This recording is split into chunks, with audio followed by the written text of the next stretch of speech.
Hey, how's it going, everybody? Shaun here for another edition of Shaun Solo, and today I want to talk about Uncharted 4, A Thieves' End, the end of the thieves and the thievery, the end of an era, the end of Nathan Drake's sordid tale. Yes, that's right, this is purported to be the last of the Nathan Drake Uncharted games. They kind of had gone out of their way to make that distinction, leaving the series up or open to, other iterations, other versions, for another hero or heroine to kind of step in. And we'll get into that, I guess, a little bit later, probably in the back end of this, during the spoiler section. So up first, I'm just going to talk about the game in the most basic, simple terms. Then I'll let you know when I'm going to talk about spoiler stuff and reference to the story. But before I do that, I'm going to do what I always do when I talk about games and franchises. I usually tell you a little bit about my history with the series, so you kind of know where I'm coming from, right? So I played the first Uncharted right around when it first came out, when it first debuted on PlayStation 3, way back in, 2007? I think it was 2007. It's sort of the end of 2007, I think. Could be a little bit... No, I'm pretty sure I'm right. I'm going to say 2007. So I played that. I really loved it. At the time, that was a big, kind of revelatory thing. Not just for the gameplay, but also the story. It was this big kind of Indiana Jones, kind of Tomb Raider-esque things. That's what they used to make the joke as Mail Raider, which is not necessarily an unfair criticism, honestly. They are fundamentally different experiences, even with the reboot of Tomb Raider itself, which I actually kind of really like the first one. I haven't got a chance to play Rise of the Tomb Raider yet, but I am looking forward to it. They are way different. This one, I think Uncharted is actually way more streamlined and, dare I say, simplistic and easy, especially when it comes to puzzle solving, traversal, things like that. The gunplay is actually, it was never great, never terrible. It's always kind of serviceable. It's kind of a weightlessness to it, honestly, almost. Kind of a floaty kind of element to it. And a lot of that had to do with they were trying to pay attention to detail in terms of realism with character movement and everywhere Nate goes, he's always stumbling around. He's whoa! But at the time when the first one came out, fucking crazy cool, new way to do these third-person action games, third-person action platformers. Because I know there's platforming, but it's not really a platformer. It's Nate's got magnets on his hands and he goes to the yellow thing to grab. That's just the style they developed, and that even carried through into even something like The Last of Us. These identifiers, these yellow labeled things that you could climb on, things that would be shiny, kind of, right? To kind of direct you in the right path, down the right path. But at the time, it wasn't. You were so caught up in kind of the spectacle of it and the set pieces and stuff that those things were pretty easy to forgive. It was more about just the overall experience than specifically good things that it did, that it executed on well, specifically good. Not really. Kind of the sum is greater than its parts for the Uncharted games, I think, in general. And then I actually didn't get around to playing Uncharted 2 until way later. That was a huge leap forward in quality in terms of just things like the shooting and stuff was just more satisfying, more well executed. Set pieces are bigger and badder, more exciting, more interactive as well. I'm sure everybody is aware of the famous the train scene from the beginning of Uncharted 2, and also it comes back midway through Uncharted 2. It's really exciting. It's really thrilling on a visceral level. But it kind of when you kind of step back from it a little bit and you think about it, and I actually had an opportunity to do this when the Uncharted collection came out. Nathan Drake collection, or whatever the hell it was called. Again, another signifier that they're making sure that you understand this is Nathan Drake's Uncharted. Doesn't mean we can't have other Uncharted games. But specifically Nathan Drake collection. It kind of because I hadn't played them in a long time. I dibble-dabbled with all of them. I replayed the first one, which honestly is a kind of a boring game by modern standards. It hadn't really aged incredibly well. Kind of in the same way that something Metal Gear Solid 4 hasn't aged super well. Granted, I give that game a lot more leeway, but some of that stuff has not aged super well. And they came out around the same time. I think the same year. Maybe no. Well, I think they're almost like 7 or 8 months apart. I think in terms of coming out. But yeah, so like, it just doesn't hold up that great. The first one doesn't. The second one holds up a little bit better because it was a huge leap forward, like mechanically. So there's more to enjoy than just the story or the spectacle. The story, obviously, a lot better, a lot more like nuanced and subtle, and you learn a lot more about the characters, and there's really kind of satisfying arcs. Out of all of the series, I think, bar the last one, that in the original trilogy, it's like that is probably the most cohesive, satisfying experience. And then there was Uncharted 3 Drake's Deception, which I bought on launch. I actually beat it the same day I bought it. I sat on my ass on a couch for like 13 hours and played through the game. If it was even 13 hours, I don't even know if it was that long. And I've played it a few times since in the interim. And I've always found that game a little disappointing. Even actually years ago, when my brother Ryan and I used to do these videos together, we put it as one of our most disappointing games of the year. I think it was 2012. And we caught a lot of shit for that because we did like our worst / most disappointing games. Maybe it was just like the way I phrased the video. People accusing us of, I don't know, having the wrong opinion about it, like saying like, oh, we're idiots and all this stuff, because we just didn't think it was a bad game, but in terms of like our expectations, we were disappointed in it.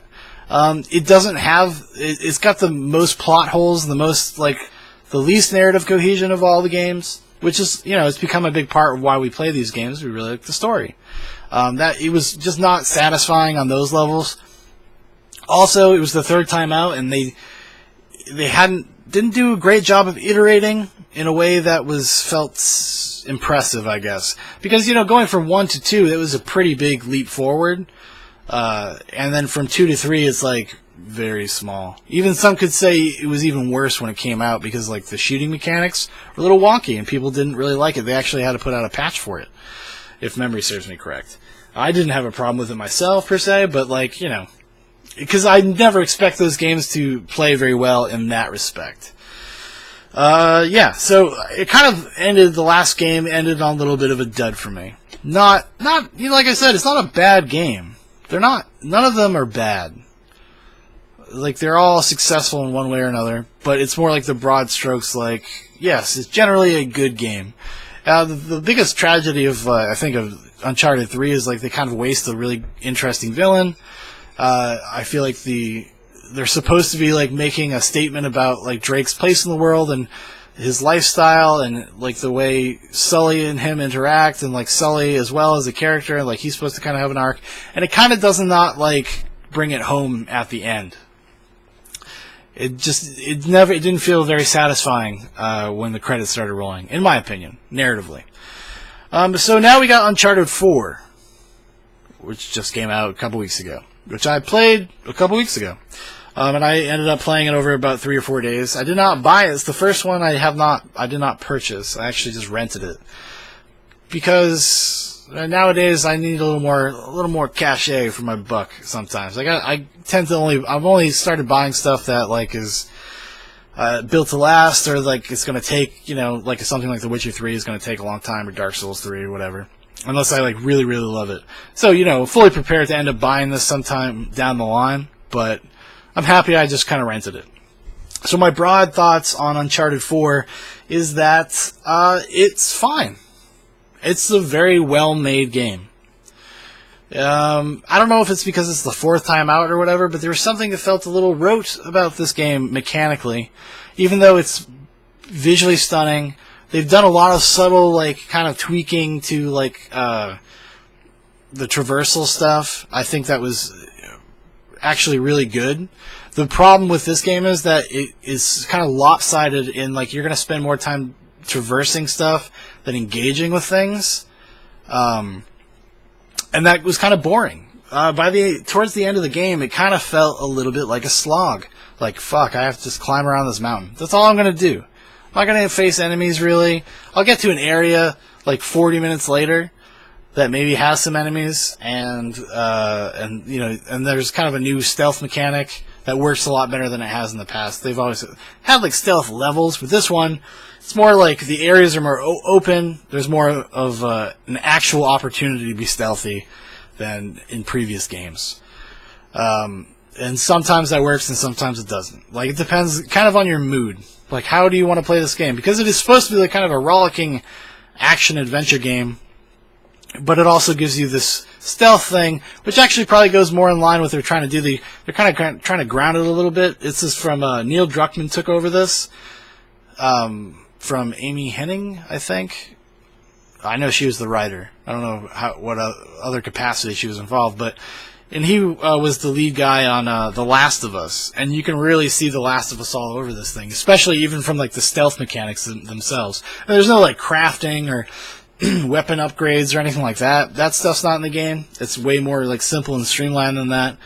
But the stealth element was there, kind of the open environment, like the design philosophy from The Last of Us has definitely been iterated on and included in Uncharted 4. So depending on how you felt about The Last of Us, that's going to be kind of a good indicator of how you may feel about Uncharted. While Uncharted is not as slow-paced in terms of combat and stuff like that, you know, it's like list of what it wants to accomplish is very different. But there is some crossover there. It's kind of like a Venn diagram going on. And I think it just works better in certain times of the game than others. To be honest with you, I don't think it didn't feel natural all the time. They've also included, which is not in any of the games, it's kind of side tangent from, you know, the Last of Us iteration. Now there's vehicle stuff, which kind of felt unnecessary. Like, that was the weird thing about this game, because it is a longer game for these. I think it took me like 15 or 16 hours. It's a meaty game. And I did feel like it was spinning its wheels at times, and kind of, by the end of it, felt a little redundant here and there, especially when it came to things like traversal. There's like 3 puzzles in the game. Like 3. Outside of like maybe 1 or 2 more like environmental puzzles. So most of the time you're spent just climbing mountains and stuff. It's probably like 75 or 70% of the interactive portions of the game. It's kind of, I felt like that's what you're doing, and I think maybe it overstayed its welcome, especially by the end when things are ramping up and you kind of want to get to the next area. It kind of just felt like it was kind of dragging on. Not the parts that are like kind of like plot sensitive, or when you get to areas and you're going to explore, because it's a much more wide open area. There's a lot more places to explore. I think they called it like I can't remember the term they used. They used some PR term about like it's like optional linearity or something like that. There's always like another path you can go down and find a treasure, or you'll find out more about the story, which we'll get into later. But I think there's like the main story with Nate and his brother, and like how all that stuff works out. But there's also kind of like this background information about the kind of the MacGuffin, the thing you're looking for, that's like all over the place. You can read like journal entries and letters and stuff. And it's actually, I thought it was actually pretty cool, very entertaining, a very smart way, and maybe more plausible way to like kind of stretch out, or not stretch out, but give more breadth to the situation, the story.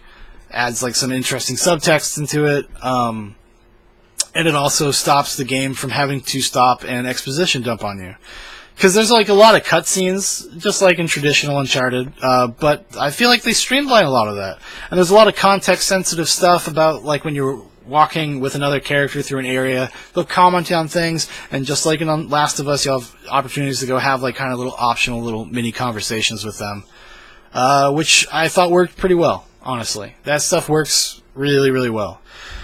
So I guess just in general, that's kind of my broad thoughts on it. I'm probably going to get into more spoilery, like story stuff from here on out. So if you're not interested in that, if you haven't played the game yet, this would be a good place to stop. I don't think it's a terrible game. I just think it's fine. And I say that as a person, I did not really have huge expectations for this game. For some reason, I don't know why. I just was not super excited about it. I felt a little bit indifferent about it. Like if another Uncharted had never come out, I wouldn't have thought anything of it. So that was kind of my perspective going into the game. I wasn't down on it. I wasn't overhyped for it. And I feel like I kind of got like a fairly satisfying experience out of it. And I'm going to get into some of the reasons. Outside of the mechanical things I just talked about, there's some story stuff I'd like to discuss as well. So, this is the spoiler part. There's your chance. 1, 2, 3. There's nothing really, no shocking spoiler I can really throw at you at the beginning here. Honestly. It feels, you can really tell that Neil Druckmann had a heavy hand in this, just like especially coming after The Last of Us. In terms of the way it's paced, and the way that the game kind of moves and narratively, very similar to The Last of Us. Not quite glacial, but not quite like Sonic the Hedgehog either. It takes a lot of time with the characters, which I really appreciated the first few hours. But it goes on for about, maybe almost half the game is really slow. Which I'm of two minds of, because I didn't hate it. And it was nice to get to just spend some time with these people and kind of just learn about them a little bit. But at the same time, the story, just like in The Last of Us, is only impressive by video game standards. I've talked about this before. I'm a big movie buff. I'm a big movie nerd. If you could see over there, I have a huge shelf, just with hundreds of DVDs and Blu-rays, and probably over 1,000 over there. And so that's the thing I'm into. I watch a lot of movies and stuff. So for me, if the video game is not doing something that's specific to video games or special or just really crazy, it's kind of okay, that was satisfying, but it didn't blow my mind. Because there's no point in this game was I ever shocked or surprised by anything that happens. Anything that happens. I feel like some of the older characters get a little bit sidelined in certain ways, but some people thought it was for instance, Sully's character, the gruff old man from the series, your mentor, Nate's mentor. They feel like he kind of got the short straw in the game in terms of the amount he was in it. I thought it was kind of enough because they were really trying to drive home this is Nate's story. This is about Nate growing up kind of again, because that was kind of the point of Uncharted 3, and like I said, they didn't really do a great job of really driving that home.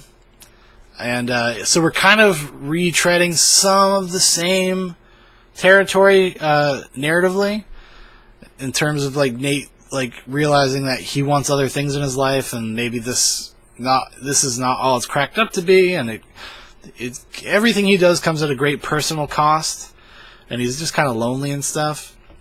And I actually really liked, as a sequel to Uncharted 3, I think it starts really great with Nate kind of doing he works for a salvage company, and he does paperwork. He's a manager, and he's kind of just bored with his life and kind of thinks about the glory days a lot, and he's married to Elena. Pretty sure it's Elena. Yeah, it's Elena. Yeah. The blonde woman. And they're married, and there's actually a really great scene. The first, one of, the best Easter eggs, and it's not even an Easter egg, it's because it's part of the game, but, the nice little nods is you play a level of Crash Bandicoot on the couch with Elena. And it was really funny. It made me laugh out loud. They boot up an old PlayStation, and you hear the old PlayStation sounds and all that stuff, and I thought it was cool. And I think actually, whatever they did for the, to emulate the game inside the game, not great. Because I know, Crash Bandicoot is maybe not the best game in the world and doesn't maybe hold up today, but it played a little rougher than even, because I have those games on PlayStation Network on my PS3, and I've played them dozens of times, and it definitely does not play as well. But it's serviceable, and it is a fun little thing, and it kind of unlocks optional dialogue, kind of depending on what you do or if you can beat the level or not. So those things were nice. I liked that kind of it kind of eased me into it, but then it just eased me into it for too long. And then because you meet Nate's brother Sam, and you find out a little bit about their past when they were kids and when they were in their 20s, and where Sam gets shot and ends up in this prison for 15 years because they were looking for this treasure even back then, and there's some interesting stuff, but like I don't know, like nothing ever like shocked me. Like when you find out that Sam, Sam comes to Nate with the story that he got broken out by this like this, I guess Colombian like kingpin. I'm probably wrong about the Colombian part, but some kind of like seedy character that has a lot of power and reach, and he's going to kill him if he doesn't find this treasure in 3 months, and yada yada yada. But the thing is that they kind of have set Sam up to be a little unscrupulous, like he's a little shady. So I always assumed he was lying. And when they reveal he is lying, I guess it's supposed to be some emotional gut punch, but to me, it was just like, it was kind of inert. I was like, yeah, okay. Yeah, that's what I assumed was going on. I knew there was going to be something. There had to be some kind of like twist just for the drama, because it can't be that straightforward. But the thing that they do that twist, and Nate ends up falling off a mountain, and it's kind of like, and then gets all fucked up, and it's kind of like never really broached again, because there's still about a third of the game left after that happens. So they wait kind of a long time before that even happens. They kind of like foreshadow it a little bit by Sam acting kind of shifty and shady about certain things and yada yada yada. But like they don't really do anything with it. Nate's like, which I understand from a certain perspective, because like after that, like Sam's basically being held hostage and being forced to help the villain find the treasure, which I can't even remember his name, because while I thought he was like a good villain, I thought he was a little forgettable. The more memorable character is Nadine, who like kind of runs this mercenary group basically for hire, these guns for hire, and she's a cool, interesting character that they do absolutely nothing with. She's completely perfunctory. She doesn't have to be there for this to work at all. She's just there kind of just to menace a few times, and there's a few fun scenes where they set up like she's going to be more of a thing. And then I kind of wish just Nadine was the villain. Like the villain proper. Because there comes a point, even at the end of the game, where Nadine just walks away. She's like, this is just costing too much, and my men are all dead, and I just don't want to do this anymore. So see you later. Like, and that's kind of it. So that was just kind of like, you're like, oh, then what was the point of even having her there? She kind of just detracts. Because, if she wasn't there, then you could have probably spent some more time with Elena or Sully, etc. But even though, by the times you do get to spend, especially with Elena comes back, kind of in the last third of the game, right after this shocking reveal that Sam's full of shit. She comes back, and then you get to use her character. She becomes like your buddy, your co-op partner, your AI co-op, and that Sam is for most of the game. And you get to have some nice little moments and stuff, and there's some nice little growth in terms of their character and like where they are in their life and their marriage and all that stuff. And that stuff, it's all really well written, and it's all really well performed. The only thing I keep coming back to it's a little rote. It's a little underwhelming. Because and I think that's just maybe in my own head, in my own mind or whatever, I have like this idea of the bombast of the game, and this game is much more low-key. It doesn't even have a supernatural element. All these games usually end in some big, kind of sort of supernatural thing. I mean, the first and the second one, way more overtly supernatural than the third one. The third one has to do with some weird drugs, but they are still trying to do something supernatural. And then this one, there is nothing. Like, you're waiting for the shoe to drop for most of the game. So I thought that was actually kind of clever. It worked against my expectation. It was subverts it a little bit. But I don't know. Like, just something like, it's just hard for me to get excited about something that is just baseline well made. I mean, it's something to appreciate, especially in, like, big AAA game space. Like, it's something to appreciate for sure. And it's more analogous to something like, not in content, but in just style and form, like something like Breaking Bad than it is Indiana Jones at this point. It's completely different. It's a departure, tonally. It's much more somber, much more straightforward, serious. Which, depending on how you feel about that kind of stuff, depending what you want out of an Uncharted game, that's it's either going to like that or you're not, or you're going to be maybe like me, where it's kind of like, yeah, it's fine. Like I think it's just well done, for a video game. I felt this, like I said before, I felt the same way about The Last of Us. I thought it was well done for a video game. And that's definitely, it's a totally subjective thing based on taste. Because, I like video games that, take advantage of the medium itself to tell stories. I think, something I've probably mentioned this before, and I know there's a lot of people that don't agree with me, but I think that BioShock and BioShock Infinite are very unique to video games. It'd be hard to tell that story in a satisfying way without it being a video game. They're self-reflexive, and they tell these big crazy stories and stuff, but they ground it with really well-rounded, well-constructed characters that you can totally glom onto and empathize with, and really kind of see things from their perspective. And that, to me, those are especially Infinite, and I know that's also a point of contention for a lot of people. I think Infinite is a shining example of doing that well. I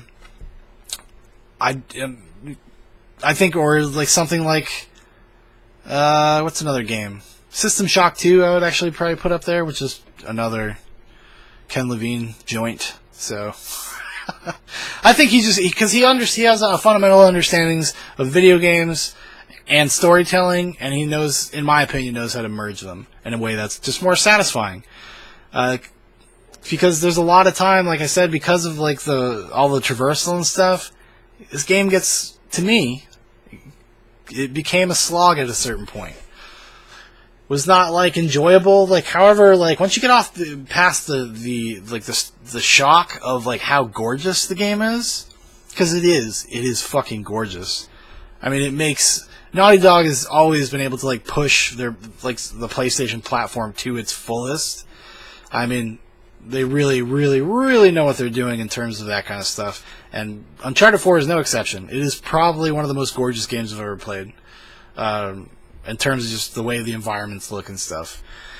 But like I said before, there's also, I feel like there's a lot of padding, especially when it comes to the driving around stuff. I just it's cool as a novelty, and I'm glad that they didn't overuse it, because they don't overuse it. It's not like you're doing this all the time to get from point A to point B. No, most of the time you're just climbing mountains and swinging on your new rope mechanic.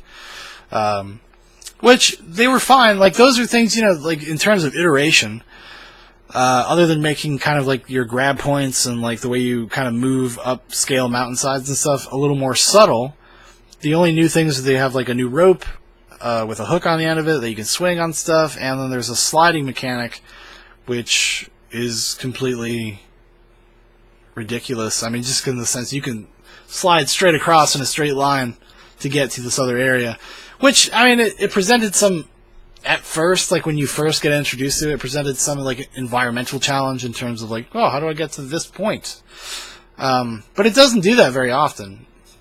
Most of the time, it is literally just kind of the same traditional Uncharted, point the joystick in a certain direction and jump. And he will signify it by stretching out his arm. That's how you know you have a place you can jump to, whether you see it or not. So from that perspective, it's not bad. It works very well. This one, actually, I think out of all of them, I had the least amount of unintentional deaths by just not grabbing something or whatever. So it's all pretty solid. Actually, I would say the new mechanics for the rope and the sliding are way more interesting in the multiplayer component than they are actually in the single player, because it added some diversity, and they were able to build levels around not really traversal, but using it as a strategy to attack your enemies. So it was actually, in my opinion, it worked actually better in the multiplayer than it does in the single player. In the multiplayer, it feels like it serves a purpose. In the single player, it's just another thing you can do, and you're going to do it so many times that the shine kind of wears off a little bit. It's too much of the same shit. But yeah, I don't know. And a lot of people had a problem with the fact this game, it doesn't have a boss fight at the end. Didn't bother me at all. I was actually thankful that I didn't have to do some stupid shootout thing. Because even historically, the boss battles in Uncharted have never been great. Uncharted 3 doesn't really have one either. But this one is more supposed to be an emotional catharsis. It's supposed to be more of a character moment than a fight, because it has kind of this shittily programmed like sword fight thing that you do, which it works well enough. I'm not saying it's like complete garbage or anything. It works well enough, and but it's not about the actual fight. I want you to be paying attention to what they're saying and the story, and what's going on with the characters. And it kind of brings me back to the thing with Nadine being kind of perfunctory. There's no reason for Nadine to be there if they're going to have this other main villain, this rich white guy. Because having her there actually takes away from him a little bit. And then it takes away from that catharsis at the end. You don't really know enough about this dude to really be invested in, like, the relationship dynamics going on. Like, they kind of pay lip service to it. That is probably the most underdeveloped part of the game. And it kind of just was, like, kind of just made me shrug my shoulders a little bit. Because, you know, could have been an opportunity there to make them seem like they were a lot closer than they do. Like, in the game, he, like, hires them, basically. They're, like, hired guns to find this treasure. Sam and Nate. And, yeah, and then he just kind of disappears, and he just is a bad guy after that. He's very well performed and well acted in the scenes that are in there. That are good. Same thing with Nadine. Like, Nadine's actually, like, a character I would like to know more about. Like, I kind of wish she was just the villain.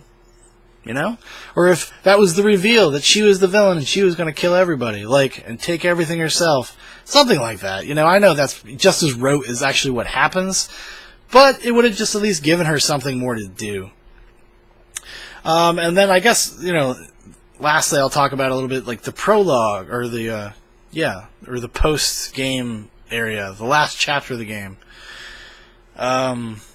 Where you are revealed, it's actually, I like the reveal, it's kind of clever, like you're playing it like fades into playing the Crash Bandicoot level again, and then it pulls back to reveal that you're a little girl, and you kind of walk around your house, and then quickly you discover, like, oh, this is Nate and Elena's daughter, and they're living on a beach, and like you get a little bit of closure with Sam and Sully, because they went off at the end of the game. They kind of go off and do on their own adventures, which people are speculating is what they're actually doing, single-player DLC for the game, and they're speculating that that's probably what it'll be. It'll be an adventure with Sam, because that was really the only thing that would make sense, honestly, which I'd be down for. I'd play that. But you get a little more closure with them via a note, like they're going to stop by. And then you kind of search around, and then as a little girl, you're kind of investigating things, and you notice that there's some keys on a desk. You find out the real history of your parents, because as far as you've known, they're like treasure hunters, but they've been doing it legally, and they've gone on all these discoveries and had all these adventures, but then you find out the older stories, like, because they still have all that stuff in like a cabinet that they have locked up in like their offices. And she discovers it, and then kind of goads her family into telling her more about it, and they kind of like sail off into the sunset type thing. It's pretty satisfying, because you get like complete closure with, you know, that it worked out with Elena and Nate, and they're still together, and they found like some kind of compromise where they could still kind of live the lives they wanted to live, and, you know, because they feel like they're adventurers at heart, both of them are, and they found a way to do it together and make something, and make a life for themselves. They basically started business. So, and I thought that stuff was pretty satisfying, and I think it did a good job of, like, closing the book on Nate, on his, like, story. Because he found happiness. It's a really, like, saccharine, like, sweet way to end the game.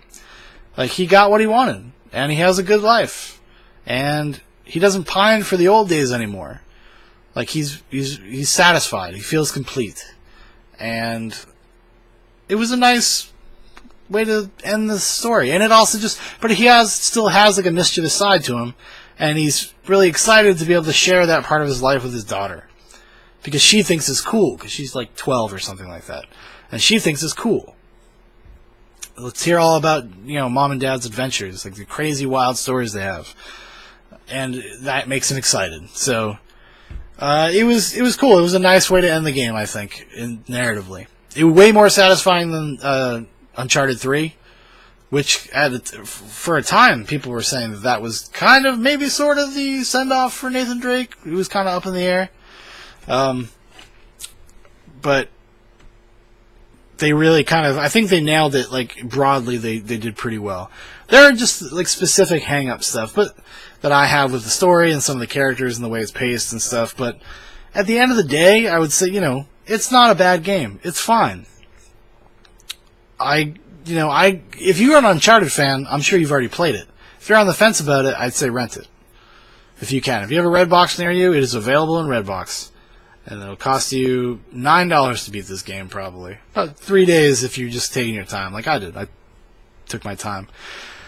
And I did not play enough of the multiplayer to really know if that's worth the investment. Like, it's very competent. I had fun with the short time, like the 3 or 4 hours I spent playing it. But it doesn't, like, send me, like, wanting to run back to it. I mean, if I owned it, I would definitely play it more, for sure, instead of boredom. But I just bought Overwatch, so I'm probably not going to. I'm probably going to be playing Overwatch for most of the summer. So I probably wouldn't be playing it anyways. But, yeah.